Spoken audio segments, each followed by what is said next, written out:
Hey guys, so today I'm going to be teaching you how to make a graph. Step 1, the first step is to go into your Excel file and make sure you have your data complete.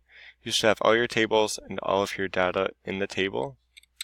Step 2, the next step is to highlight the data you would like to use. For this lab, I use normal force and coefficient of friction. You want to highlight the multiple columns you click, and to highlight multiple columns you hold down Control as you drag your mouse. Step 3, the next step, once you have your data highlighted, is to click the Insert tab on Excel.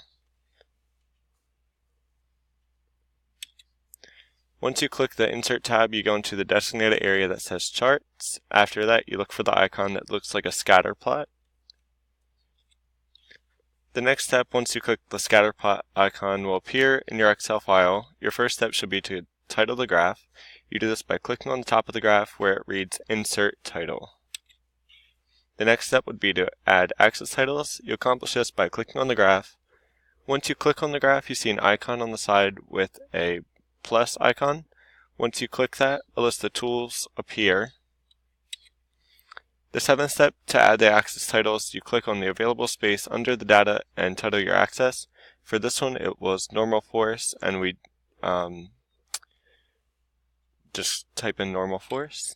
Step 8, after that is, after you add the axis title, would be to add a trend line. For this, you click on the plus icon again. After that, you go all the way down to trend line option. Once you click on that, the trend line will appear on your graph. So in the left picture, it's all the options, trend lines at the way bottom, and then in the second picture, it shows the trend line on the graph. So now you have your completed graph. Thank you for watching.